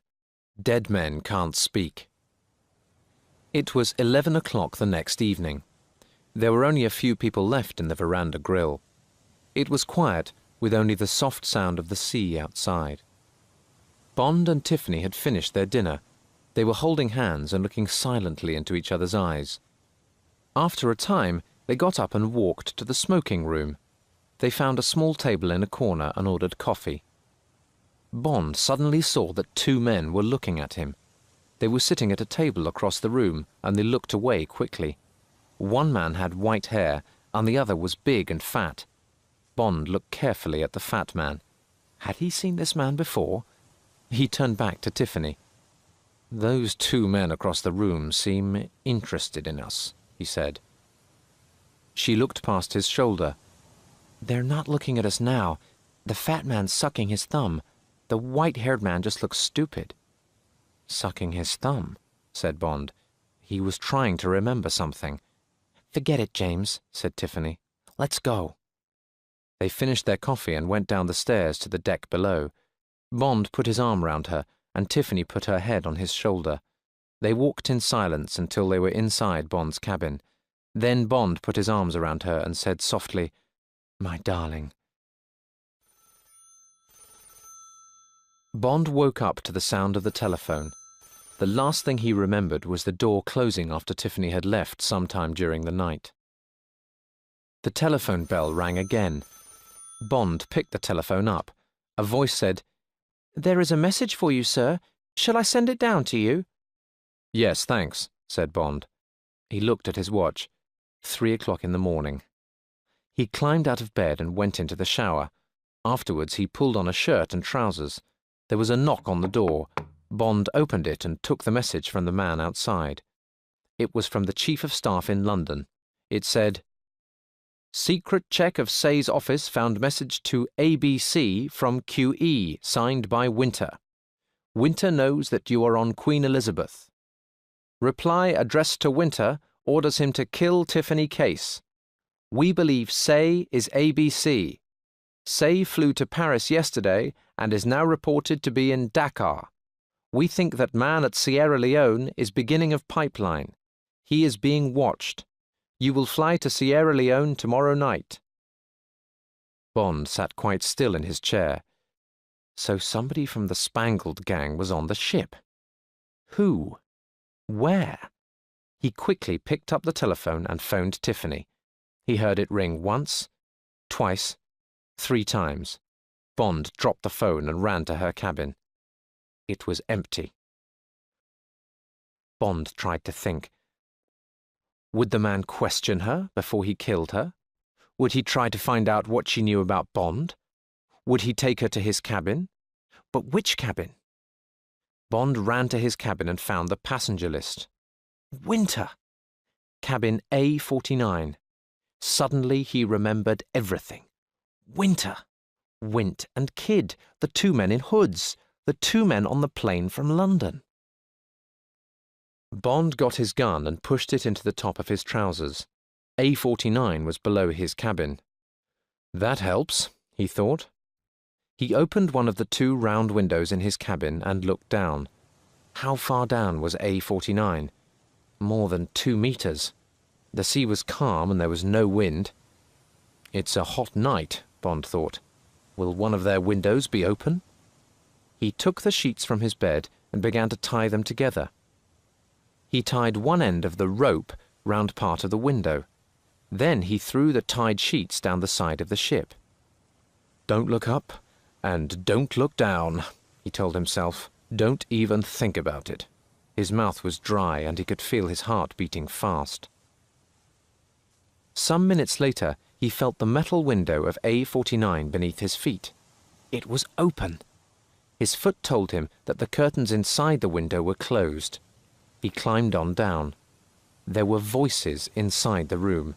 Suddenly, a girl's voice cried, "No!" There was a moment's silence, then the sound of a slap. It was as loud as a gun firing a shot. Bond pushed himself through the curtains and into the cabin. He crashed to the floor, rolled over, and came up with his gun in his hand. It pointed at a place between two men. "Who sent for you?" said the fat man calmly. He was sitting in a chair opposite Tiffany. She was sitting on another chair. She was naked except for a pair of pants. She looked at Bond, and her eyes were wild and frightened. The white-haired man was sitting on the bed. He smiled at Bond. "Tiffany," said Bond, "go into the bathroom and close the door, then get into the bath and lie down." She moved quickly to the bathroom and shut the door behind her. Now she's safe from bullets, Bond thought, and she won't see what I have to do. 48, 65, 86. The fat man said the words fast. Were the words an American football signal? The fat man suddenly threw himself onto the floor. The white-haired man started to roll off the bed and away from Bond. Bond fired his gun. A hole opened up just below the man's white hair. His body fell. The fat man on the floor had his gun half out of his trousers. "Drop it and get up," ordered Bond. The fat man dropped the gun and stood up. He looked into Bond's eyes. He was afraid. "Sit down," said Bond. The fat man turned and walked back towards his chair. He sat down. Suddenly, his right hand reached down the side of his leg and came up with a throwing knife. Crack! The bullet from Bond's gun and the knife went past each other in the air. The eyes of the two men showed sudden pain, but the fat man's eyes closed a moment later. He fell backwards with his hand on the hole in his chest. Bond's eyes looked down at the blood on the front of his shirt. The handle of the knife was hanging down from his shirt. He turned and looked out of the open window. Very slowly, his body started to relax. After a moment or two, he pulled the knife from his shirt and threw it out of the window into the darkness. He walked across to the bathroom. "Tiffany, it's me," he said, and opened the door. She was lying face down in the bath with her hands over her ears. He helped her out of the bath and stood with his arms round her. "You're hurt," she said. She took off his shirt and washed the cut on his chest with soap and water. Bond collected her clothes from the cabin and brought them back to the bathroom. "Get dressed," he said. "Then clean everything that you've touched. We don't want to leave any fingerprints." He went back into the cabin. For the next half hour he did everything very carefully. He held the gun over the hole in the fat man's shirt and fired a second bullet through the hole. Now there were smoke marks around the hole. Next, he put the gun in the fat man's right hand. "You shot yourself," he told the dead man. He went across to the white-haired man and picked him up. He carried him to the window and pushed him through it. He looked back at the fat man. "You and your friend had a fight," he said. "You shot yourself after you threw your friend out of the window. That's the story. I hope the police like it when we get to Southampton." He cleaned his fingerprints off everything that he had touched, pulled the sheets off one of the beds, then went to get Tiffany. He had to get her back to his cabin without anyone seeing them, and then sleep, with her body close to his and his arms round her forever. Forever? He looked at the dead eyes of the body on the floor. They seemed to speak to him, saying, "Nothing is forever. Only death is forever."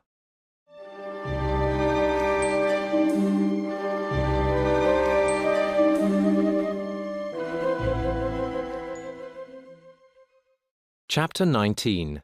The End of the Pipeline. It was hot under the large bush at the meeting place of 3 African countries. The smuggler listened. The helicopter was coming. The smuggler walked out into the moonlight to get the packet of diamonds from his motorcycle. A mile away, an army truck was behind a low bush. 3 men stood next to it, 2 soldiers and Bond. Near them was a large gun pointing at the sky. They could hear the noise of the helicopter. "Get ready," said Bond. "Is the loudspeaker switched on?" "Yes, sir," said one of the soldiers. Bond looked up into the sky. He thought about Tiffany, safe at his home in London. He wanted this job to be finished so that he could go back and see her again. The smuggler from the mines was also looking up. The helicopter came down and flew above his head. An arm came out and a torch flashed the code for A. The man on the ground flashed back B and C. Then the helicopter landed. The pilot started to climb out. He was wearing a flying helmet. "That's unusual," thought the smuggler, "and he looks taller than the usual pilot." "Have you got the stuff?" asked the pilot. It was an American voice. "Yes," said the man from the mines. "Where's the usual pilot?" "He won't be coming again. I am ABC. I am closing the pipeline." "Oh," said the smuggler nervously. He gave the pilot the packet. Suddenly, the pilot took a gun from his coat and shot the smuggler 3 times. The smuggler's eyes opened wide with shock. Then he fell to the ground and lay still. "Don't move or we shoot!" The voice from the loudspeaker came across the open ground. The pilot ran towards the helicopter and climbed in. The door crashed shut behind him. Moments later, the helicopter began to move up into the sky. Bond shouted, "Now!" He was sitting on the seat behind the gun. The 2 soldiers turned the gun towards the sky and Bond shot at the helicopter.